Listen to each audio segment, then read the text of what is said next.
जय श्री हरि। मेरे प्यारे भक्तजनों, आप सभी का स्वागत है आपके अपने भक्ति चैनल इट्स अन्नू सोनी में, जहां हम सुनाते हैं दिव्य कथाएं, सीखते हैं धर्म का मार्ग और जोड़ते हैं अपने मन को भगवान से। आज की कथा है ऋषि देवर्षि मुनि और पर्वत मुनि की। एक ऐसी कथा है जो हमें सिखाती है कि क्रोध में लिया गया निर्णय जीवन बदल सकता है, लेकिन सच्चा प्रेम और क्षमा हर शाप को भी वरदान बना सकते हैं। तो अंत तक बने रहिए और मन से बोलिए जय श्री राम, जय श्री विष्णु। देवर्षि नारद भगवान विष्णु को के श्रेष्ठ भक्तों में से एक है। वे सदा भ्रमण करते रहते हैं और भगवान विष्णु का नाम स्मरण भी करते रहते हैं। एक समय की बात है, देवर्षि नारद ने अपने बहन के पुत्र पर्वत मुनि के साथ पृथ्वी का भ्रमण करने का निश्चय किया। वे दोनों स्वर्ग से पृथ्वी लोक को चले। स्वर्ग से निकलते वक्त दोनों ने एक दूसरे को यह वचन दिया कि जो भी उनके मन में आएगा, चाहे वह अच्छा विचार हो या बुरा हो, बिना संकोच के मुक्त हृदय से एक दूसरे को बता देंगे। इसी तरह निर्णय करके देवर्षि नारद और पर्वत मुनि दोनों ही स्वेच्छा से भूमंडल पर भ्रमण करने लगे। कई महीने घूमने के बाद वर्षा ऋतु का आगमन हुआ। वर्षा ऋतु बहुत ही कष्टदायी होती है और सदा बारिश होने के कारण घूमना फिरना कठिन होता है। इस ऋतु में नदियों का जल अपवित्र हो जाता है और उपयोग करने योग्य नहीं होता है। आंधी और तूफान का भय सदा लगा रहता है। इसी कारण वर्षा ऋतु में मुनिगण भ्रमण नहीं करते और 4 महीने तक किसी एक स्थान पर ही टिके रहते हैं। नारद और पर्वत मुनि ने भी वर्षा ऋतु में एक जगह पर रुकने का निर्णय लिया। वे दोनों राजा संजय की नगरी में रुक गए। राजा संजय बहुत ही धर्मात्मा पुरुष थे। उन्होंने नारद मुनि और पर्वत मुनि का आदर पूर्वक सत्कार किया। उन दोनों को अपने भवन में रहने का स्थान दिया। वहाँ पर उनकी सेवा के लिए अनेक दास दासियों को नियुक्त किया गया। राजा संजय की एक बहुत ही सुंदर और गुणवान पुत्री थी। संजय की पुत्री का नाम दमयंती था। राजकुमारी दमयंती भी उन दोनों मुनियों की सेवा में लग गई। वह दोनों मुनियों को सदा ही समान दृष्टि से देखती थी। दोनों की इच्छा के अनुरूप ही उन्हें भोजन प्रदान करती। मुनि जिस किसी भी वस्तु को मांगते, उन वस्तुओं को वह स्वयं ही उनके सामने प्रस्तुत कर देती। महर्षि नारद संगीत और प्रवीण थे।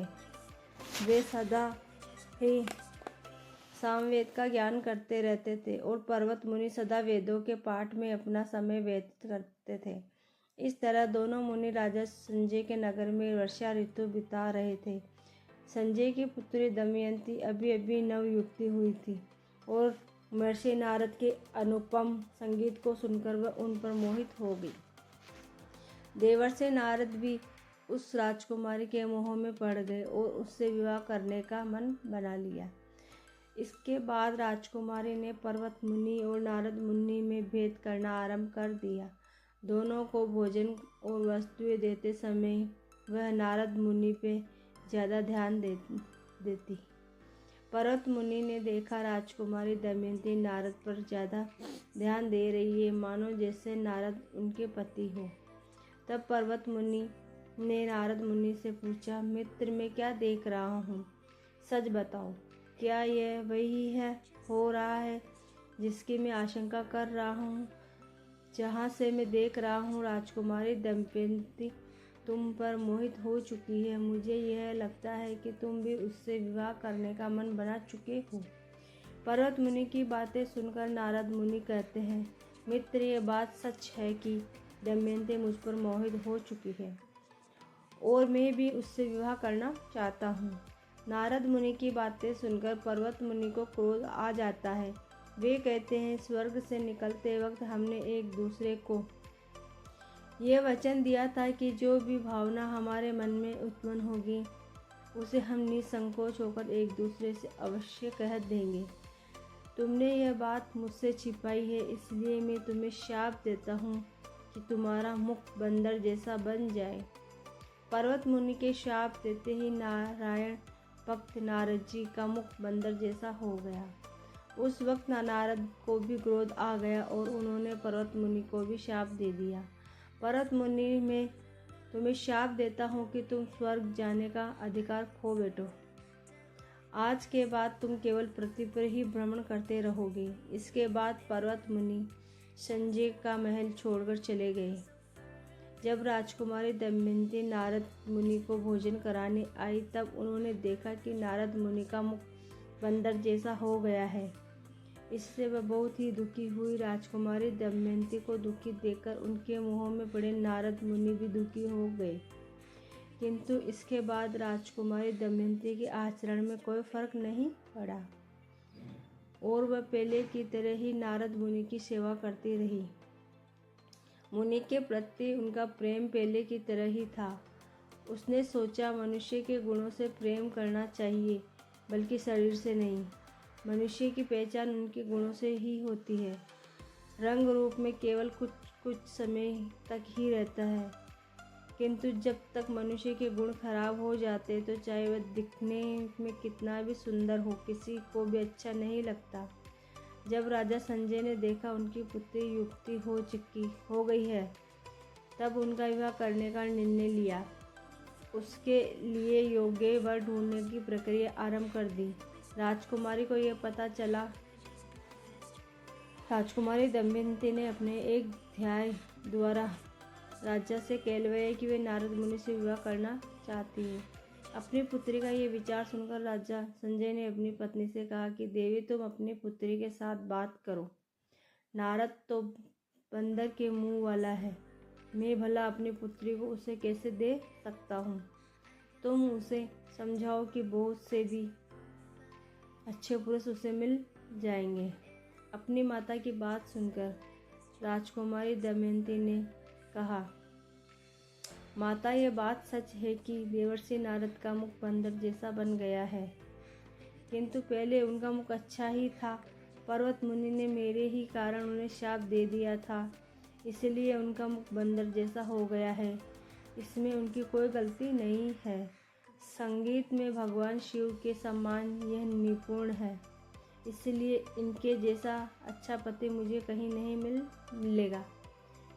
मैं नारद मुनि से ही विवाह करूंगी, उनका मुख चाहे जैसा भी हो।